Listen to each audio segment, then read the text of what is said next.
அன்பே சிவம் மனமே குரு என்றுணர்த்திய குருவே போற்றி. எனக்குள் இறைவனை உணர வைத்த குருவே போற்றி. ஓம் நமச்சிவாயன்னு 108 தடவை காலையில மாலையில சொன்னால் அதனுடைய பலன் நமக்கு கிடைக்கும் ஐயா. அதே போல் ஓம் சரவண பவா என்று சொன்னால் 108 தடவை சொன்னால் அந்த பலன் அதுபோல் கிடைக்கும் ஐயா. பலன் நமச்சிவாயான்னு 108 தடவை சொன்னால் அதனுடைய பலன் ஒன்று கிடைக்கும். அதே நேரத்தில் சரவண பவான்னு சொல்லக்கூடாது. ஓம் சக்தி சரவண பவா, ஓம் சண்முகா, ஓம் கந்தா கதிர்வேலா கார்த்திகேய சண்முகா அப்படின்னா அதனுடைய பலன் கிடைக்கும். ஐயா, அடுத்த கேள்வி ஐயா. நம் உடலில் எல்லா கடவுள் சக்தி, பிள்ளையார், முருகன், விஷ்ணு, பிரம்மா, சிவன், சரஸ்வதி இருக்கும்பொழுது நமக்கு ஏன் ஐயா அதிகமாக கற்பனைகளும் வேதனைகளும் இடையூறுகளும் வருவதற்கு காரணம் என்ன ஐயா? கண்ணு பார்க்குதும்மா, காது கேட்குது, மூக்கு மோருது, எல்லாரும் பேசுனதை நம்ம கவனிக்கிறோம். நம்மளையே பார்க்கல. நம்மளை பார்க்காதால நமக்குள்ள இருக்கிற கடவுளெல்லாம் நம்ம மறந்துட்டு உலகத்தையே பார்க்குறோம். அதனால் கற்பனைகள் தோன்றுறது, ஆசைகள் தோன்றுது. ஐயா, சிவனும் ஞானிகளும் சித்தர்களும் புலித்தோல் மேல் தியானம் பண்ணுகிறார்கள். அதற்கு எதுவும் விளக்கம் இருக்கிறதா? சித்தர்கள் பாடல்களும் ஞானிகள் பாடல்களுக்கும் விளக்கம் இல்லைம்மா. நான் ஒரு 3 மாதத்துக்கு முன்னே கூட நான் சொன்னேன், ஒவ்வொரு மகான்கள் பாடின பாடல்களும் செய்யுள் வடிவிலையும் இலக்கணம் இலக்கியத்திலையும் இருக்குது. இது சாதாரண பாமர மக்களால் படித்து அவங்க என்ன சொல்லிக்கிறாங்கன்னு தெரிஞ்சிக்க முடியாதால இன்றைக்கி இந்த இந்து மதத்தினுடைய சிறப்பு இருக்குது. அது ஒரு அற்புதமான கலை. அவ்வளோ அற்புதங்கள் இந்து மதத்தில் இருக்குது. ஆனால் அது மனுஷனுக்கு தெரியாதால மதம் மாற்றங்கள் ஏற்படுது.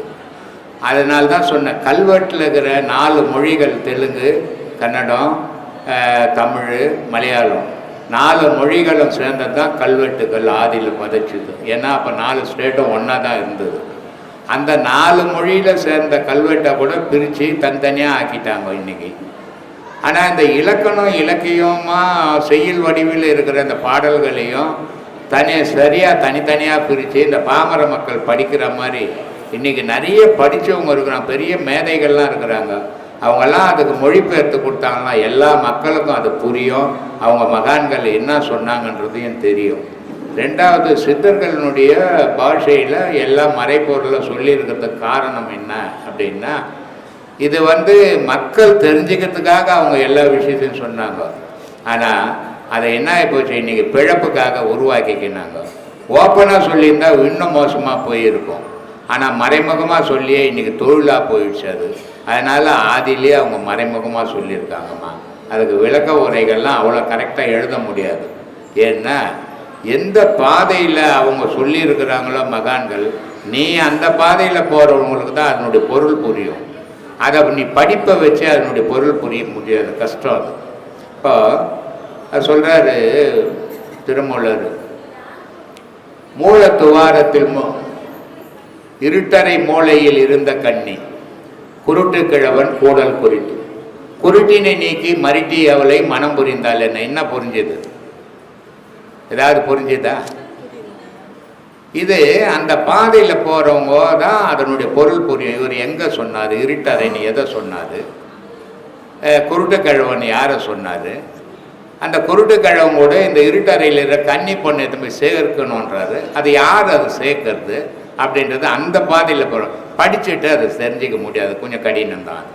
அதனால் அவ்வளோ முழுமையாக 100க்கு 100 அது புரியலனால ஒரு 80% புரியும்.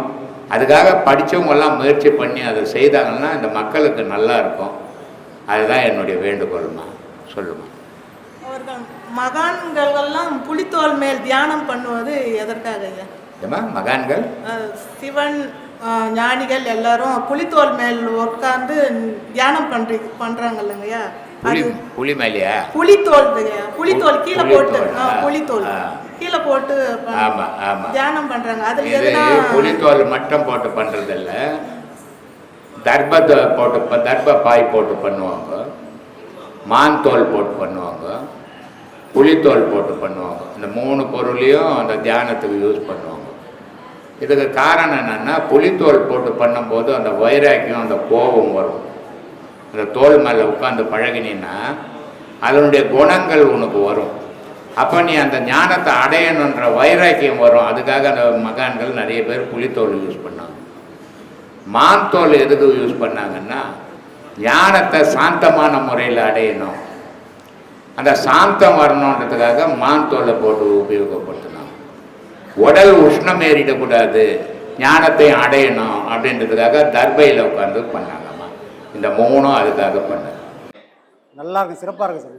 ஆமாம், சின்ன வயசு பிள்ளை எதுவும் பேசிட்டேன்னு கோச்சுக்காதுங்க. ஆமாம், 3 வயசு தானே ஆகுது. வரவங்கெல்லாம் இப்படியே வந்தால் என்ன பண்ணுறது? சின்ன பிள்ளையா இருக்கேன்னு எதுவும் சொல்லிட்டு கோச்சுக்காதீங்க. சொல்லுங்கள் சாமி. என்ன பண்ணிச்சான், ஒரு கதை. நரி நான் நல்லா இருக்கேன்னு கேணி தண்ணிக்குள்ளே எட்டி பார்த்துக்கிட்டே இருந்துச்சான். அதுட்டு உலகு தண்ணிக்குள்ளே தெரியும், பார்த்துக்கிட்டே இருந்துச்சான். வெளில வந்துருச்சான். தண்ணிக்குள்ளே இருக்க வேண்டியது ஆமை தானே, அது வேகமாக ஓடியாந்துருக்கு. இதில் இந்த நரி மேலே இட்டுக்கிட்டு நரி போய் தண்ணிக்குள்ளே வந்துருச்சு. அப்போ தான் கிடைச்சான் நரி. டே ஆமை ஊமை போயில ஆள் இருந்த தெரியலையாடான்னு கிடைச்சான். அப்போ நரி சொல்லிச்சு, ஆமை சொல்லிச்சான், ஆனால் நரி நேரப்பேலு நாளும் வந்து உனக்கு தெரியலையான்னுச்சான். அது மாதிரிக்க ஐயா இவ்வளோ பெரிய செல்வத்தை வச்சு கொடுத்தத நல்லா அனுபவிக்க தெரியாமல் சில பேர் தப்பாக பயன்படுத்துகிறாங்க. அவங்களுக்கு ஐயா தான் வெளிச்சம்.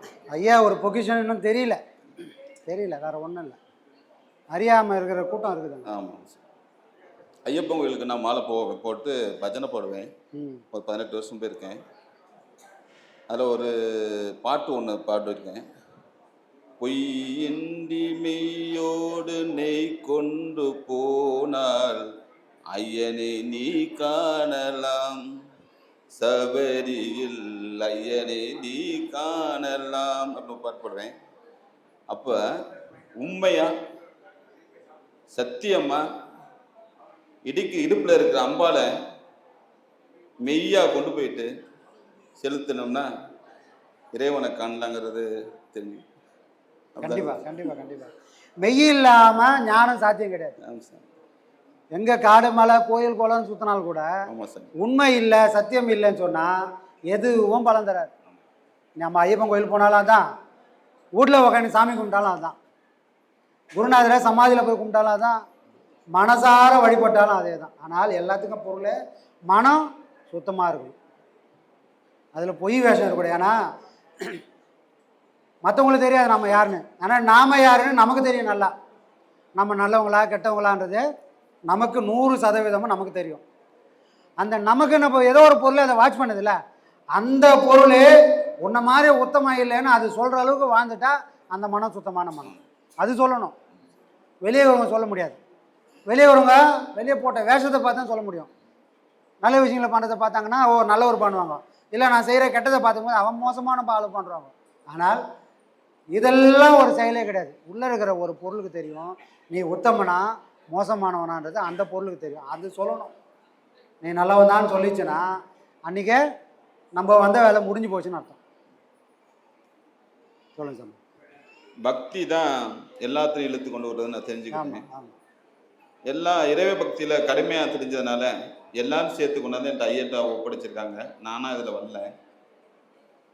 ஒன்று சொன்னீங்க, விண்ணுலோகிலேருந்து வந்த ஐயா கல்லா இருக்கிறானே, கல்லா இருந்தவன் மறுபடியும் மண்ணுக்குள்ளே போறான்னு இருக்கிறவனை, மண்ணுக்குள்ளே உள்ளவனே நீ மண்ணுக்கு இனிமேல் போவாதான்னு நல்ல மனுஷனாக்கு மனிதனாயிருடான்னு ஐயா நமக்கு அறிவுரை சொல்லிட்டு இருக்காரு. அது சிவன் அனுப்பப்பட்ட ஆளு தான் நம்ம ஐயாவை தவிர இங்க நம்ம குரு சிவனே அனுப்பி வைக்கப்பட்ட. கண்டிப்பா கண்டிப்பா கண்டிப்பா. அவர் இப்போ நம்ம சில விஷயங்கள்லாம் பாடங்கள்லாம் செய்கிறோம். இப்போ அவங்க சில பேர்கிட்ட ஐயா இருக்கும்போது சில பேர் பாடம் எனக்கு கொடுத்தாங்க, நானும் ஏற்றுக்கிட்டேன்.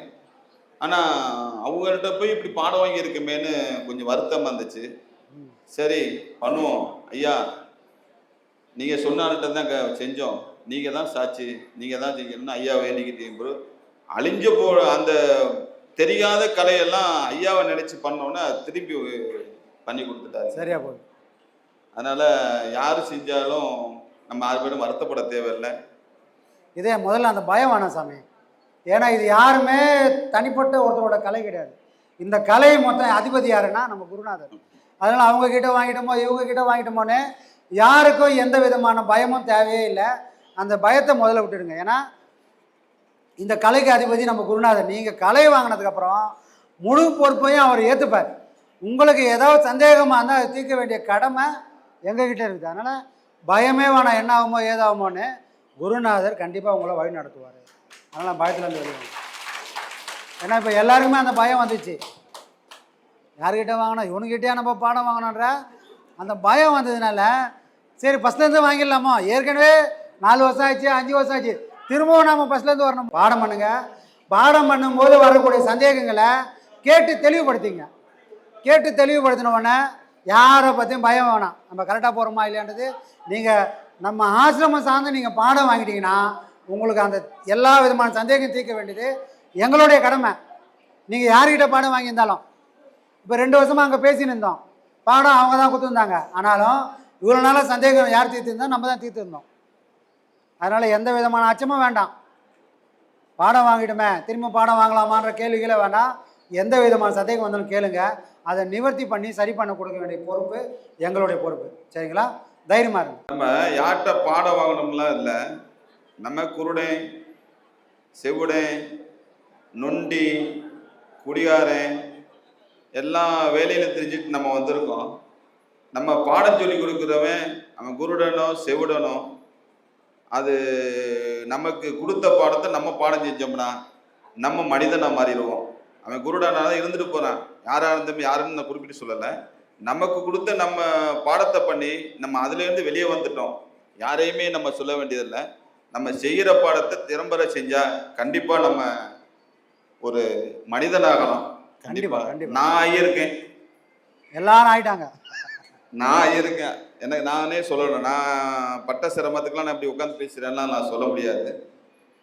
எனக்கு காலையில் சாயந்தரம் 6 மணிக்கு நான் ட்ரெயினில் ஏறணும். காலையில் வந்து இறங்குவேன். அவ்வளோ தூரத்துலேருந்து வந்திருக்கேன். ஏன் வரணுன்னா நான் ஒரு மனிதனை மாதிரி இருக்கேன், அவ்வளோதான். மிருகமாக இருந்தவன் மனிதனை மாதிரி இருக்கேன். அதனால யாரோட இதையும் நம்ம வேண்டாம். நம்மளுக்கு குருநாதர் இருக்காரு. நம்ம புருவ மையத்தில் விளக்கையுமான வெளிச்சமுக்கான ஐயாவோட நெத்திக்கண்ணில் நம்ம புருவம் கொண்டா நிறுத்தினாலே நம்மளை ஒரு பாடம் பண்ண மாதிரி. அதனால நம்ம ஒன்றும் இல்லை, ஐயா இருக்காங்க. இன்னும் எவ்வளோ பேர் சொல்ல போகிறாங்க, எவ்வளோ குருநாதர் உருவாக போகிறாங்க. அப்போ என்ன நம்மளுக்கு என்ன கவலை? யாரோ யார் பண்ணிட்டு போகிறாங்க, அடுத்த வருஷம் சிறப்போடு அங்கேயே இருந்து பண்ணுவோம். கண்டிப்பாக கண்டிப்பாக ஆத்மா ஆத்மா